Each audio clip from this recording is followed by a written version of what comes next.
Morning সকলোকে মোৰ page আৰু চেনেলটোলৈ স্বাগতম। পেজটোতো অহাই নাই বাৰু, একাউণ্টটোতে ভিডিঅ'বোৰ দিম আৰু এইকেইদিন। পেজটো আনিহে এৰিম বাৰু। সেয়া দেখিছেনে, ছোৱালীৰ পৰা মানে এনেকুৱা হয়, তাইৰ গিলাচত পানী দিলে তাই নাখায় গিলাচটো, মোৰ গিলাচৰ পৰাহে খায়। মই যেন অমৃত খাইছোঁ একদম।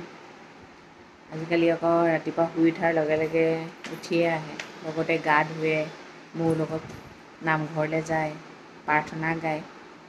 সেইটো বাৰু ভালেই হৈছে ন, শিকিছে এতিয়াৰ পৰা। আৰু নাজানোহো আবাহনতো তাই মুখস্থও আছে, কিন্তু নজনা নিচিনা ভাও ধৰে। তেন্তে দিনটো ষ্টাৰ্ট কৰি দিলোঁ। সকলোকে হেপী ছানডে জনাইছোঁ দেই। যে একাউণ্টটো এনেকুৱা কৰি লৈ কি পালে বাৰু? সেইদিনাখন মোৰ তাৰ এদিনৰ পিছতে 26 তাৰিখে কৰিছে নহয়, 28 তাৰিখে মোৰ পইচা সোমাব লাগিছিলে। এতিয়া মোৰ বেলেঞ্চ ভাগেই আছে, কিন্তু পইচাটো সোমোৱা নাই। পায় মানুহৰ অন্যায় কৰি, মানুহৰ এটা নাইকিয়া কৰি কি পায় বাৰু? সেইটোৱে মই ভাবি নাপাওঁ। মানে যি পালে কি পালে মই নাজানো, মুঠতে ময়ো এটা ভাল শিক্ষা পালোঁ আৰু লাইফত। ভাল শিক্ষা পালোঁ আৰু কিছুমান কথা বিৱৰণ কৰিব নোৱাৰি ন। এতিয়া মই কি বনাইছোঁ জানেনে? মাহৰ শেষৰ লাইটৰ বিলখন আৰু এতিয়া এনেকৈ এৰিছোঁ। এইফালে লাইটৰ বিল বনাই হৈ গ'ল। ব্ৰেকফাষ্টটো কৰি লওঁ, তাৰপিছত আৰু লাগি যাম ধুমধাম কামত। ছানডে স্পেচিয়েল এতিয়া ৰাতিপুৱা ৰুটি আৰু অমলেট ষ্টাৰ্ট কৰি দিছোঁ। দিনটোলৈ কি কি খাওঁ আৰু দেখাই থাকিম আৰু। ব্ৰেকফাষ্ট কৰিলোঁ, এতিয়া ধুনীয়াকৈ তামোল এখন খাওঁ, তাৰপিছত লাগি যাওঁ। কি হ'ল? ফোনটো ঠিক কৰি ল'লোঁ দেই। মোৰ আকৌ বস্তুবোৰ জেগাত নাথাকিলে নহয় বৰ অশান্তি লাগে। যি হয় ভালৰ কাৰণে হয়। এইকেইদিন মই আৰিয়াৰ লগত অকণমান লাগিছোঁ। তাৰপিছত আৰিয়াৰ মোবাইলটো এতিয়া চাওঁ নকয় বেৰত, ভয় লাগে ন।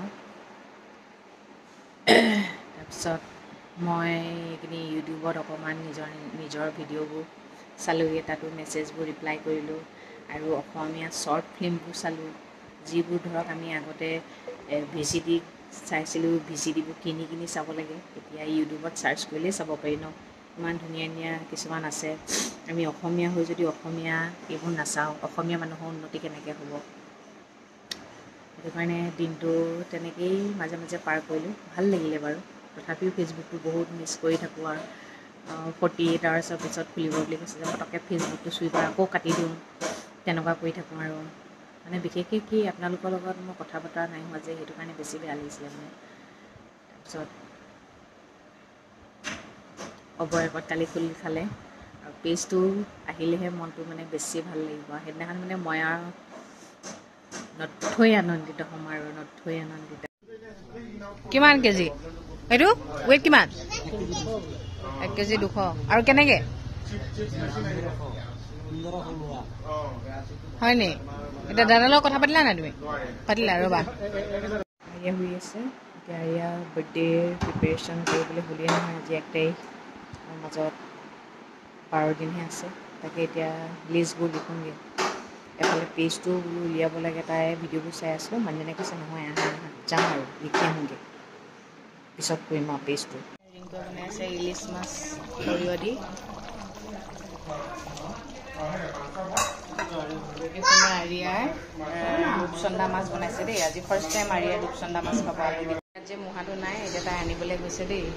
ৰিংকুৰ লগত কিটচেনত বহি থাকে যে, এতিয়া মুহাটো আনিব। সেয়া আনি দিছে। মোক গুড গাৰ্ল, মোক কলিজাটো বহা। মই ইয়াত বহিম দেই মা, মই ইয়াত বহিম। আৰিয়া ভাত খাব, ইয়াত টিভি চাব। সেইটোকে চাবলৈ দিব, মোবাইল চাবলৈ নিদিব দেই। আৰিয়াৰ বাৰ্থডেৰ কাৰণে আমি কিমান মানুহ মাতিম, খানা কি কি আইটেম হ'ব, সেইখিনি হিচাপ এটা কৰিছোঁ। কাৰণ কেলৈ 14 তাৰিখে আৰিয়াৰ বাৰ্থডে, 17 তাৰিখে বিশ্বকৰ্মা পূজা। মানে এতিয়াৰ পৰাই যদি আমি প্ৰিপেৰেশ্যন নকৰোঁ, আমাৰ দিগদাৰ হৈ যাব নহয়। আকৌ আপোনাৰ খানা বনোৱা কাৰিকৰটোক মাতিছিলে, আজি আহিব নোৱাৰে, মঙলবাৰে আহিব। তেওঁ আৰিয়াৰ অন্নপ্ৰসন্নটো বনাইছে, বাৰ্থডেটো বনাইছে। বৰ ধুনীয়া আইটেম বনায় বিকাশ দা। এতিয়া আমাৰ আৰিয়া মানুহ মাম খাব। আৰিয়া 2 বছৰ হ'ব আৰু। কেইদিন আছে আৰু? 12 দিনে আছে। লগাই দিওঁ বেবী, লগাই দিওঁ দেই মা। সানডে স্পেচিয়েল ইলিশ মাছ অঁ দিবি হ'ব দে মিঠাতেল দিবি বাৰু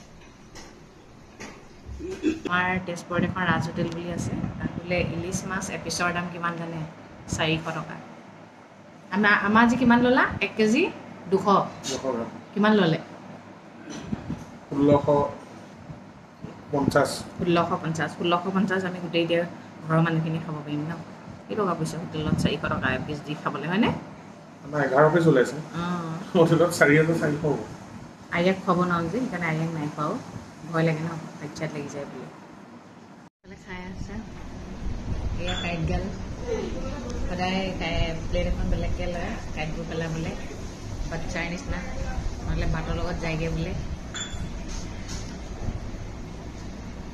তামোল এখন খাই লওঁ এতিয়া ধুনীয়াকৈ দেই ইমান ভাল নহয় আগৰ তামোলকেইটা দেখিয়া তথাপিও খাওঁ আৰু মুখখন বেয়া লাগিছে কাৰণে বহি আছোঁ আৰু ইয়াত চাহ খালোঁ মা গৈ আৰিয়াৰ লগত টিভি ৰুমত আছে মোবাইলটো নাচাবলৈ যিমান ট্ৰাই কৰিছোঁ মাজে মাজে অকণমান চাইছে আৰু পটককৈ নকৰি এৰিব পাৰিব আমিয়ে এৰিব পৰা নাই মানুহজন ডাঙৰ মামাৰ লগত কথা পাতি আছে আজিৰ পৰা তেওঁ আকৌ খোজ কঢ়াৰ কথা আছিলে আৰিয়াৰ বাৰ্থডে প্ৰিপেৰেশ্যন কৰি আছোঁ নহয় পেণ্ডেল দিয়া মানুহ আহিলে কি কৰিব কি নকৰিব ডেক'ৰেশ্যন কৰা মানুহ তাকে পাঠ্যন্তে তেওঁ খোজকাঢ়িবলৈ নহ'ল মই খোজকাঢ়িলোঁ আৰু দিনটো ছুটি হৈছে আৰু ন বহি আছোঁ আৰু এডোখৰতে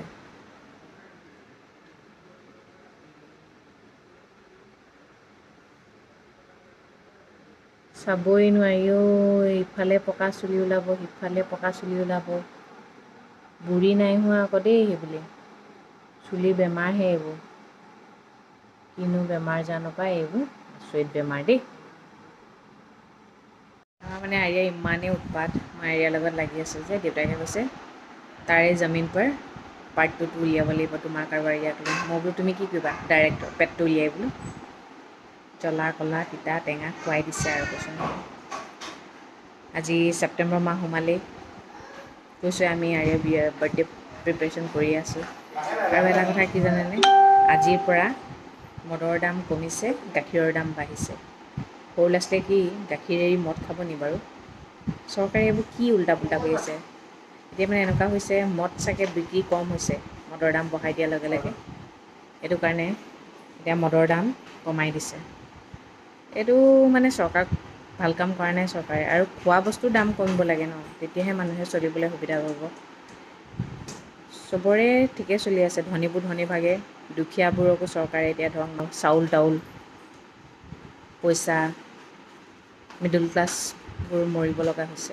হয়নে নহয় চৰকাৰে যদি ভাবে নহয় সমান চকুৰে চবকে সমানেই দেখিব লাগে সমান চকুৰে চাব লাগে কি কৰিছে বাৰু এইবোৰ উল্টা পুল্টা ভাল নালাগে দেই বিজেপি চৰকাৰখন এনেই মই ভালেই পাওঁ বাৰু কিন্তু এইবোৰ উল্টা পুল্টা কাম কিয় কৰে খোৱা বস্তুৰ দাম কমাওক না মদৰ দাম বঢ়াই দিয়ক যিমান বঢ়াই বঢ়াওক প্ৰব্লেম নাই তাত পেজটো এতিয়ালৈকে খুলিবই পৰাই নাই পেজ নোখোলালৈকে আৰু এটা পেজ খুলিলোঁ আপোন পৃথিৱীৰ আপোন মানুহবোৰ বুলি কিন্তু তাত মোৰ দিবলৈ ভাল লগা নাই কিন্তু মই মোৰ পেজটো লৈহে এৰিম বাৰু সেইকাৰণে একাউণ্টতে ভিডিঅ'বোৰ দি আছোঁ আৰু আজিকালি টেডি বিয়াৰ লয় ডাঙৰ হৈছে যে অকণমান লয় মৰম কৰে হয়নে মা অতি সোনকালে আমি পেজত আকৌ লগ পাম বাৰু বহুত ফ্ৰেণ্ডে গমেই পোৱা নাই কিনো হৈছে ন পিছত কথাখিনি ক'ব লাগিব খুলি ভাঙি ঠিক আছে তেন্তে আজিলৈ আহিছোঁ সদায় কোৱাদৰে কওঁ ভগৱানে সকলোৰে মংগল কৰক সকলো সদায় ভালে থাকক গুড নাইট